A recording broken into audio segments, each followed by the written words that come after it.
Good morning, good morning, good morning. Day 20. Wow, 20 days, non-stop wilderness action coming your way. Let me tell you, I feel so much better today. Um, I think I zonked out by like 5:30, 6 p.m. yesterday and pretty much slept straight through. There might have been one brief period where I got up in the middle of the night to use the bathroom and then maybe a half hour or so to get back to sleep, but pretty much slept straight through. As you can see, we're almost done breaking down camp because it's resupply day. Oh baby, our last one of this journey. It's funny, as I was kind of slowly, I've been getting up with daybreak pretty much, so kind of stirring at 5 and getting coffee ready by 5:15, 5:30. So it's something like 6:15 right now. Normally this is prime time to start hiking, but we're going to be chilling back a little bit, waiting for Sarah to show up with all the goodies. So I'm going to go right down to the trailhead. But yeah, it was funny in those, as you're kind of waking up, already thinking about next year, and do I dare say yo-yo? I do. I just think, man,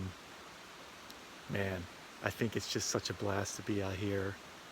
I do so much day hiking and overnights in the Whites, but really summer and fall the past few years, just because of all the trips out west, just haven't really been out in the Whites in prime time. And there's something about this spring changeover with the crazy fluctuations in environment.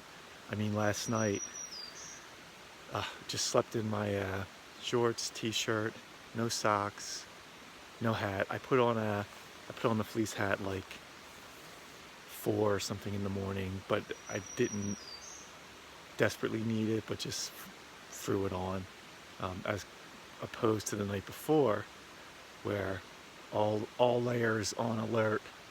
Snow on the tent, wind blowing. Last night, peaceful babbling brook nearby.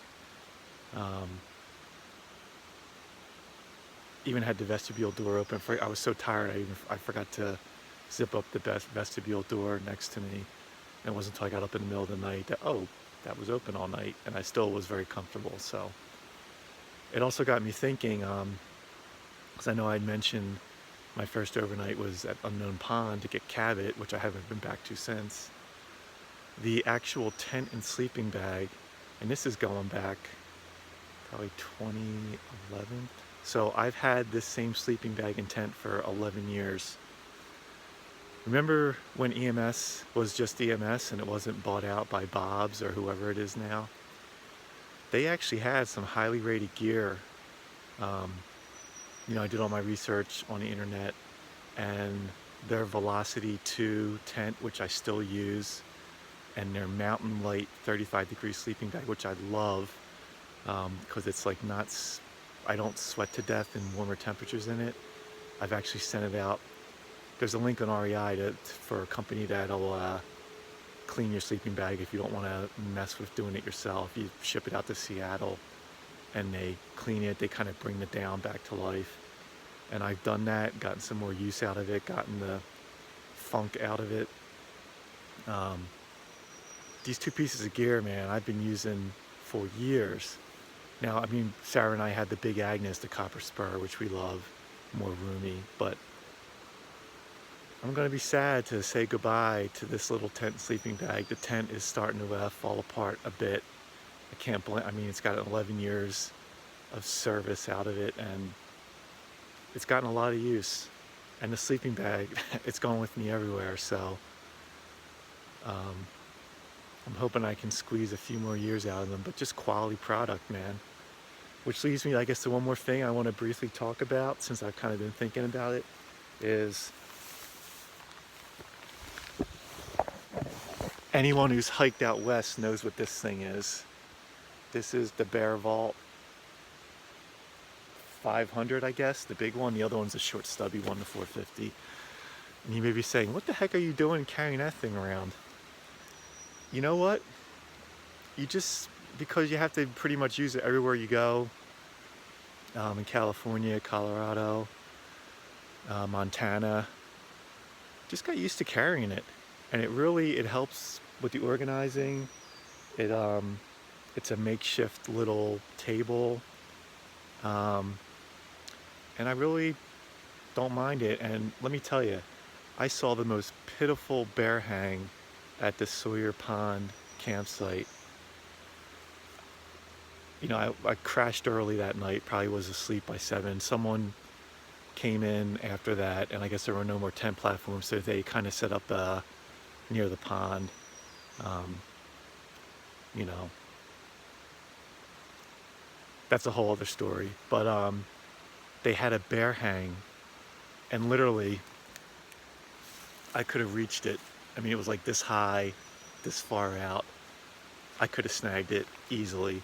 Imagine what a bear would do if just, I've seen so many just laughable bear hangs in my time. And I did initially, like an unknown pond, I did a bear hang, and it took some time, and I think I had a decent one, but it's so much easier for me. The weight outweighs the convenience of trying to throw a rock over, finding the right trees, finding limbs, if you even have the right trees around. So for me, I'm a bear vault guy. And again, you ultralighters aren't gonna like it, but hey, it's what works for you, right? And what you're comfortable with. And this is another thing where I know I'm probably not in the majority, but works for me, and that's all that matters. So I'm gonna keep packing up the backpack, make my way down to the trailhead, have another cup of coffee down there while waiting for Sarah, get back on, sorry about the hand, get back on Far Out, look at potential stopping points tonight with the rain in mind. Right now it's blue sky, so that's nice. It's about 40 something degrees, warm compared to what it's been the past few days. And that's where we are, getting ready for another day of the Direttissima. I counted last night.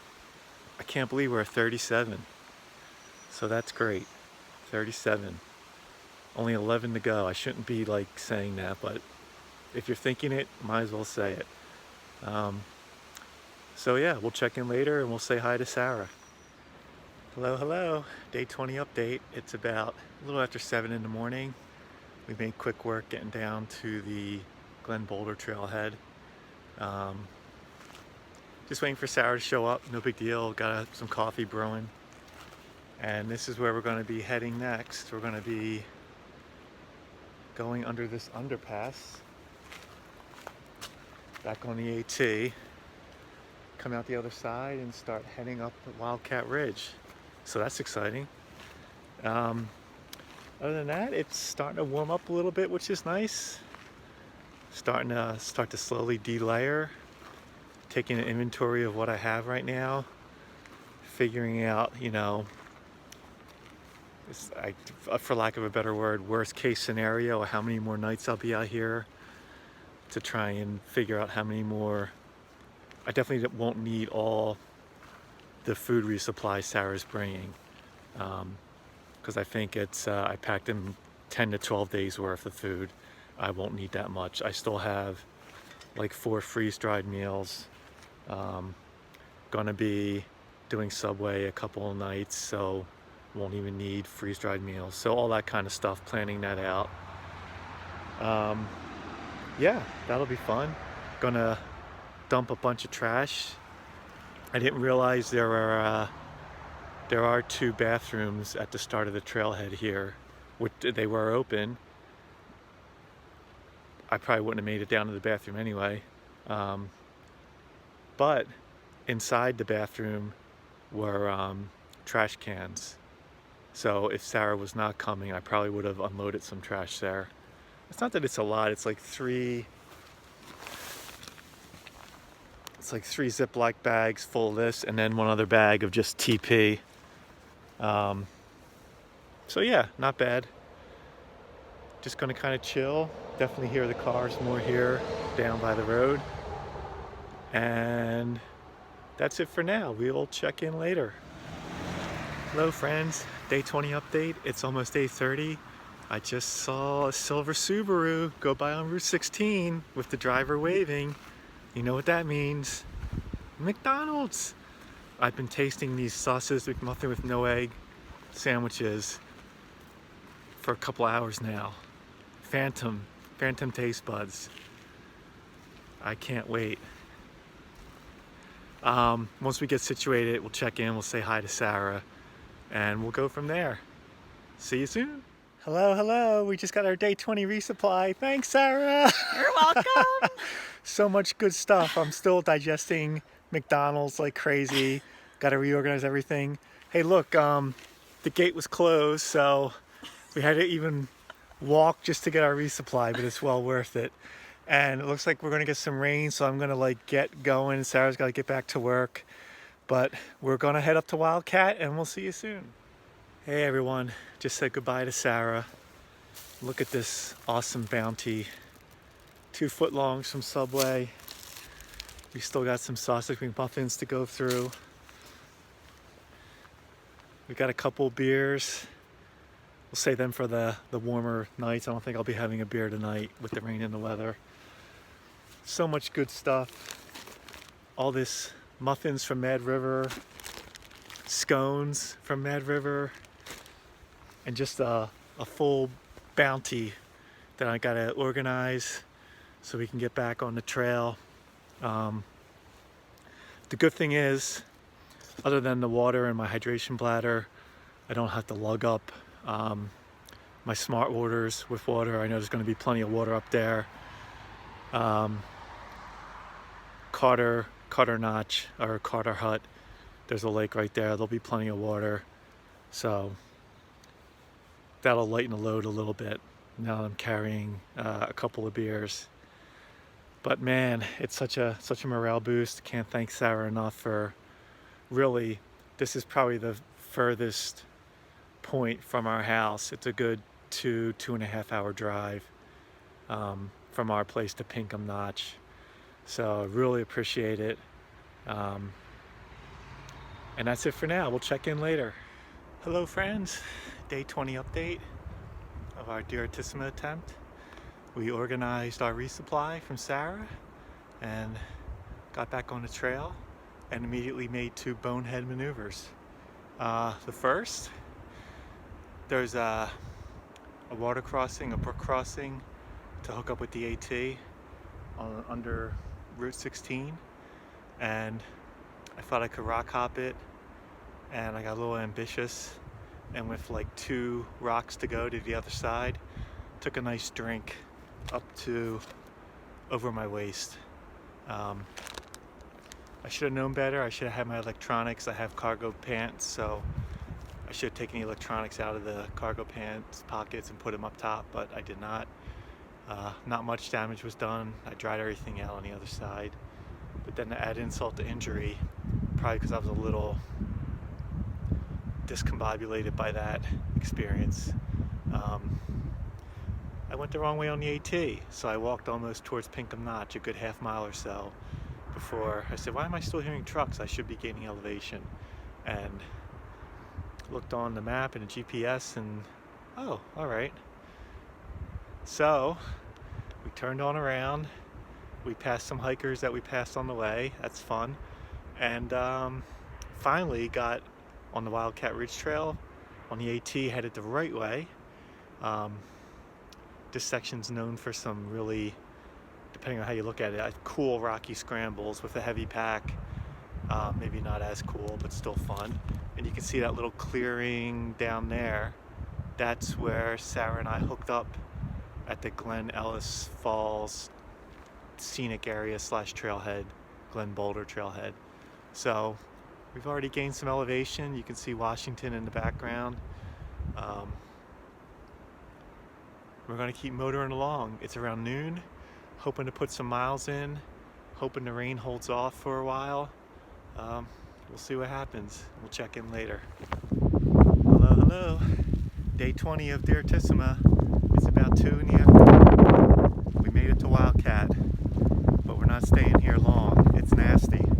I actually got passed by a AT through hiker. That was cool. We chatted while he motored on by me.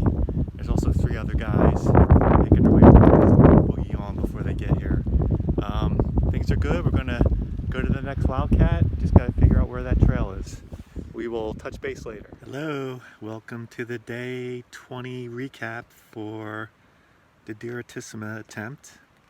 It is Thursday, May 19th. It was another wet, cold day on another ridge, this time the Wildcat Ridge. I did take that short video on top of Wildcat D, the ski mountain, and we just kept on motoring. It snowed on us for a while, it rained on us for a while. Just soaking wet pants and you know the whole routine. So we got to Wildcat proper, like at 44:22 it looks like. Wildcat Mountain, I guess it's the regular Wildcat. There's an outlook there. There were no views. Everything was wet, so I didn't pull out the phone to basically show you nothing. Just wanted to lose elevation and get a camp set up and get warm and dry. So we're about a quarter mile from the Carter Notch Hut, way down in elevation. I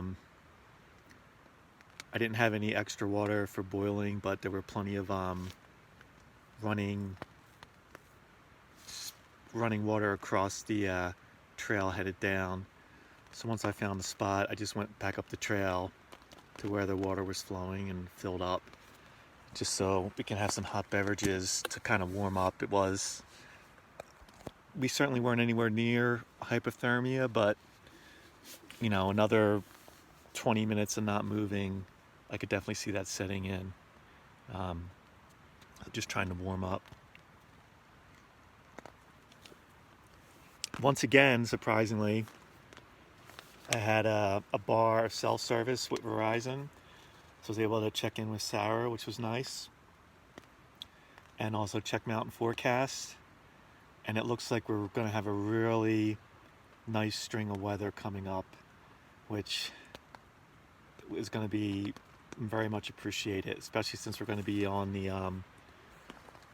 the Carter range tomorrow, and then hopefully doing the Prezzies the day after, so Saturday. It's going to warm up a little bit, maybe a risk of thunderstorms, but no like sustained rain. Like I think we're going to have some more rain tonight. It's kind of been, I'm glad it slowed down enough for me to put the tent up, but I don't think we're done with the rain quite yet. I think that's it. Oh, we're at I think we're at 39, almost at 40. Unbelievable. 39. I'm real happy about that. So yeah, I think that's it. It's a little later in the day for me to be kind of winding down. I did get up like early this morning at 5 as usual when I'm out here. Like the first night or two, I think I was getting up at 7 or 8, and then I kind of was just getting up at daylight. I think that's it for now. We'll be back tomorrow, Friday, for day 21, hopefully in some nicer weather, some warmer weather. It's still, I like having all the different experiences. It's nice having this kind of change, and that's what you should expect up here, but it seems like it's been a few in a row. It's been more wet weather than dry weather, so just be nice to even it out a little bit. So that's that. I'm going to enjoy some Mad River muffins and actually get ready to crash pretty soon. Even though we didn't go, we probably went like 10 miles today, including an extra mile where I just was turned around on the AT.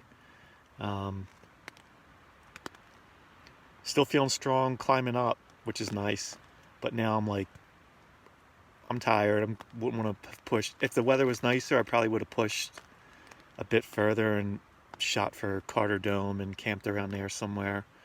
But, you know, the weather is really dictating how far I'm going most days.